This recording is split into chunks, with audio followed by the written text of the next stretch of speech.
Shrimati Mary George, ഏതായാലും രൂക്ഷമായ സാമ്പത്തിക പ്രതിസന്ധി സംസ്ഥാനത്ത് തുടരുന്നുവെന്നാണ് ധനവകുപ്പ് ഇങ്ങനെ പറഞ്ഞുകൊണ്ടിരിക്കുന്നത്. അതിൻ്റെ പേരിൽ സുപ്രീം കോടതി വരെ പോയിട്ടുണ്ട്. പക്ഷേ ഇപ്പോൾ ലോക കേരള സഭ വീണ്ടും സംഘടിപ്പിക്കാൻ ഒരുങ്ങുകയാണ് സംസ്ഥാന സർക്കാർ. ജൂൺ മാസത്തിലാണ് ലോക കേരള സഭ സംഘടിപ്പിക്കുന്നത്. നമുക്കറിയാം, കഴിഞ്ഞ കുറേ വർഷങ്ങളിൽ ലോക കേരള സഭ സംഘടിപ്പിക്കുമ്പോൾ ഓരോ ലോക കേരള സഭയിലും ഏകദേശം 5 കോടി രൂപയ്ക്കടുത്താണ് ചെലവ് വരുന്നത്. പക്ഷേ ഈ സാധാരണക്കാരായ പ്രവാസികൾക്ക് ഇതുകൊണ്ട് എന്ത് പ്രയോജനം എന്ന ചോദ്യത്തിന് സർക്കാരിന് ഒരു മറുപടിയും നൽകാൻ കഴിയുന്നില്ല.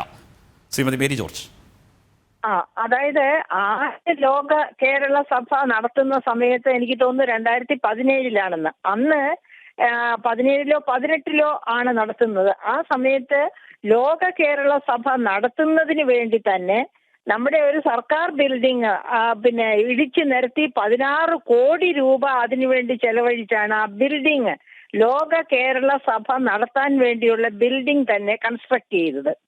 അപ്പൊ ആ ധൂർത്ത് എത്ര ശക്തമാണെന്നറിയാമല്ലോ. അങ്ങനെ ധൂർത്തിലൂടെ കൊണ്ടുവന്ന്, അതായത് ഇതര രാജ്യങ്ങളിലേക്ക് പോയിരിക്കുന്ന പ്രവാസി മലയാളികളെ പണക്കാരുടെ പണത്തിന്റെ അവരുടെ സാമ്പത്തിക ശക്തിയുടെ സോഴ്സ് അനുസരിച്ചാണ് അവരെ ക്ഷണിക്കുന്നത്. അങ്ങനെ അവർ വരുന്നു, അവർക്ക് രാജകീയ വരവേൽപ്പ് നൽകുന്നു, അവർ ഇവിടെ സമ്മേളനത്തിൽ പങ്കെടുക്കുന്നു. കേരളത്തിന്റെ യഥാർത്ഥ പ്രശ്നങ്ങൾ എന്താണ് നമുക്കറിയാം. ഇവിടെ ഈസ് ഓഫ് ഡൂയിങ് ബിസിനസ് വളരെ മോശമാണ്. പ്രവാസികൾ പോലും കേരളത്തിൽ പണം മുടക്കി സൂയിസൈഡ് ചെയ്യുകയും ഒക്കെ ചെയ്യുന്ന ഒരവസ്ഥയാണ്. ആർക്കും ഇവിടെ പണം മുടക്കാൻ പറ്റില്ല. കാരണം തൊഴിലാളി യൂണിയനുകളാണ് നിയമം കയ്യിലെടുക്കുന്നത്. അത്തരം ഒരു സാഹചര്യം മാറാതെ ലോക കേരളം സഭ നടത്തി വീണ്ടും ധൂർത്തടിക്കുക, അതായത് ഖജനാവിൽ നിന്ന് വരുന്ന വളരെ സുരക്ഷിതമായിട്ട് ചെലവഴിക്കേണ്ട ഫണ്ടാണ് എടുത്ത് ലോക കേരള സഭ എന്ന് പറഞ്ഞ് ചെലവഴിക്കുന്നത്. ഒരുപക്ഷെ സർക്കാരിലെ കേമന്മാർക്ക്, അതായത് ഇത് സംഘടിപ്പിക്കുന്ന മുഖ്യമന്ത്രി അടക്കമുള്ളവരുടെ പോക്കറ്റിലേക്ക്, നമുക്കറിയാം നേരത്തെ കേരളീയം നടത്തിയപ്പോൾ സ്പോൺസർഷിപ്പിലൂടെ ബഹുകോടികൾ ഇവർ കളക്ട് ചെയ്തു. ഇപ്പൊ ഈ സുപ്രീം കോടതി ഇലക്ട്രൽ ബോണ്ട് മുടക്കിയതുപോലെ സ്പോൺസർഷിപ്പ് മുടക്കണം പാടില്ല എന്ന ഒരു കോടതിയിലും ആരും പോയില്ല, കോടതി വിധിച്ചതുമില്ല. അങ്ങനെ സ്പോൺസർഷിപ്പ് വേറൊരു ഇലക്ട്രൽ ബോണ്ട് രീതിയാണ്. അങ്ങനെ സ്പോൺസർഷിപ്പ് കളക്ട് ചെയ്തതുപോലെ ഇതിനും ഡ്യൂട്ടാവുമ്പോഴേക്കും സ്പോൺസർഷിപ്പോ മറ്റതുപോലുള്ള പരിപാടികളോ ഇവര് കൊണ്ടുവരും. അങ്ങനെ കള്ളപ്പണം വെള്ളപ്പണമാക്കി മാറ്റാനും ഇൻകം ടാക്സ് കോർപ്പറേറ്റുകൾക്ക് കോർപ്പറേറ്റ് ഇൻകം ടാക്സ് ആണ് ഞാൻ ഉദ്ദേശിക്കുന്നത്, അത് കൊടുക്കാതിരിക്കാനും, അതുപോലെ തന്നെ ഇൻകം ടാക്സും ഒരുപക്ഷെ കൊടുക്കാതിരിക്കാനുള്ള വഴികളൊക്കെ നേരെയാക്കി കൊടുക്കുകയാണ്, വഴികളൊക്കെ ഒരുക്കി കൊടുക്കുകയാണ് ഇങ്ങനെ ലോക കേരള സഭ കൊണ്ട്. നമുക്കറിയാം ഈ 3 ലോക കേരള സഭകൾ നടത്തി. US വെച്ച്, ടൈം സ്ക്വയറിൽ വെച്ച് നടത്തി, സൗദി അറേബ്യയിൽ വെച്ച് നടത്തി, കേരളത്തിൽ വെച്ച് നടത്തി. എന്ത് പ്രയോജനമാണ് കേരളത്തിനുണ്ടായത് ഇതുവരെ? അതായത് അതിന്റെ വരവറിയിക്കത്തക്ക യാതൊരു തരത്തിലുള്ള മൂലധന നിക്ഷേപവും കേരളത്തിലേക്ക് വന്നിട്ടില്ല.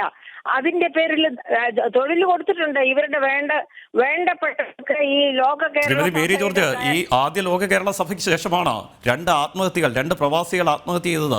പുനലൂരിൽ സുഗതൻ എന്ന പ്രവാസി ആത്മഹത്യ ചെയ്യേണ്ടി വന്നത് ലോക കേരള സഭയ്ക്ക് ശേഷമാണ്. മാത്രമല്ല, ഈ പ്രവാസികൾ നേരിടുന്ന യാതൊരു തരത്തിലുള്ള പ്രശ്നങ്ങൾക്കുള്ള പരിഹാരവും ഈ ലോക കേരള സഭയിൽ ചർച്ച പോലും ആകുന്നില്ല. അതായത് ആദ്യ ലോക കേരള സഭയ്ക്ക് ശേഷമാണ് സാജൻ കണ്ണൂരിൽ ആത്മഹത്യ ചെയ്തത്. കൊളത്തൂരിലെ ആളെ പോലെ തന്നെ കണ്ണൂരിലും ആത്മഹത്യ ചെയ്തത് ആ സമയം, അതൊരു മുൻപാണ്. അപ്പൊ അതിന് ശേഷമാണ്. അപ്പൊ ഇത്തരം കാര്യങ്ങൾക്കൊന്നും മാറ്റം വരുന്നില്ല എന്ന് പറഞ്ഞ് ഇവരെന്താണോ കൊട്ടിഘോഷിക്കുന്നത്?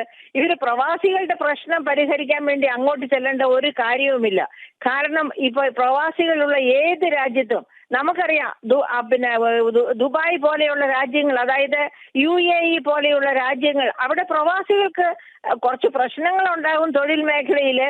പക്ഷെ ആ പ്രശ്നങ്ങൾ ഒക്കെ തന്നെ അവരുമായിട്ട് ചർച്ച ചെയ്ത് പരിഹരിക്കാൻ ഗവൺമെന്റ് തലത്തിലുള്ള ചർച്ചകളാണ് വേണ്ടത്. പ്രശ്നങ്ങൾ ഉണ്ടെങ്കിൽ പരിഹരിക്കാൻ, അല്ലാതെ ലോക കേരള സഭ കേരളത്തിൽ കൂടിയത് കൊണ്ടോ ടൈം സ്ക്വയറിൽ കൂടിയത് കൊണ്ടോ യാതൊരു പ്രയോജനവും ഉണ്ടാകുകയില്ല എന്ന് രാഷ്ട്രതന്ത്രജ്ഞതയുടെ ABC അറിയാവുന്ന എല്ലാവർക്കും അറിയാം.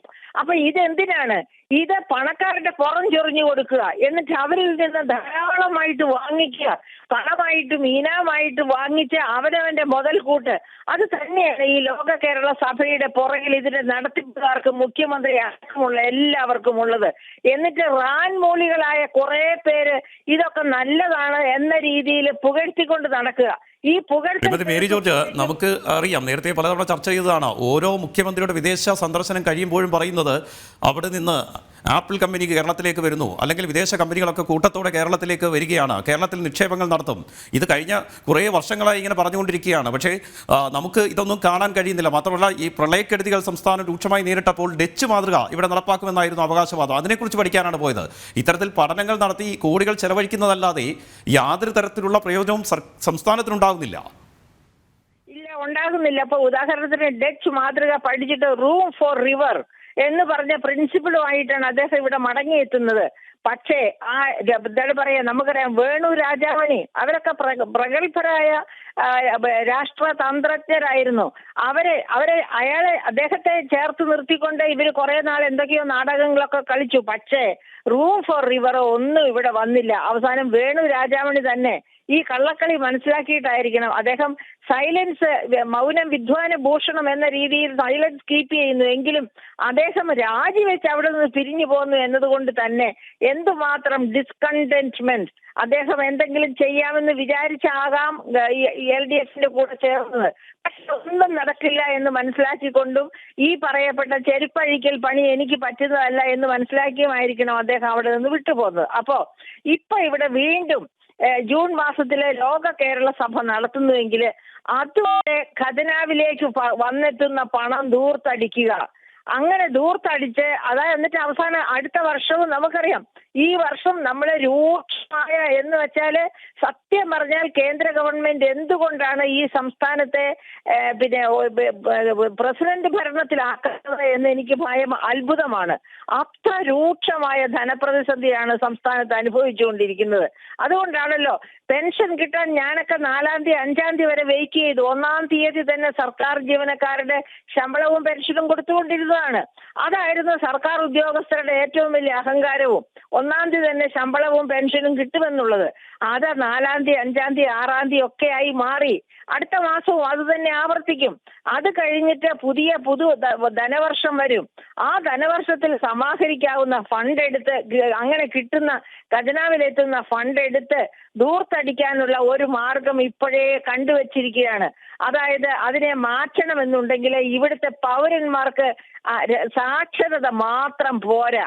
ആ സാക്ഷരതയ്ക്ക് അപ്പുറം എന്താണ് രാഷ്ട്രതന്ത്രജ്ഞത, എന്തിനാണ് നാം ഗവൺമെന്റിനെ തെരഞ്ഞെടുക്കുന്നത്, എന്താണ് ആ ഗവൺമെന്റിന്റെ മുഖ്യ ഉത്തരവാദിത്വം. ആ ഉത്തരവാദിത്വം അവര് ഇലക്ഷൻ മാനിഫെസ്റ്റോയിൽ പറയുന്ന ചൂണ്ടിക്കാണിക്കുന്ന വാഗ്ദാനങ്ങൾ ഓരോന്നായി സാധ്യമാക്കുന്നുണ്ടോ, അതോ അത് വെറും കീറ്റക്കടലാസിന്റെ വിലയ്ക്ക് വലിച്ചെറിയുകയാണോ? ഇത് ചോദിക്കാനും ഭരണത്തിൽ നിന്ന് താഴെ ഇറക്കാനും പൗരന്മാർക്ക് കഴിവുണ്ടാകണം. അങ്ങനെ കഴിവുള്ള പൗരജനതയാണ് കേരളത്തിൽ ഉള്ളത് എന്ന് കണ്ടാൽ അവർ തീർച്ചയായിട്ടും ഭരണത്തിൽ മര്യാദ കാണിക്കും. തീർച്ചയായും ശ്രീമതി മേരി ജോർജ് വളരെ കൃത്യമായ നിരീക്ഷണം തന്നെയാണ് നടത്തിയിരിക്കുന്നത്.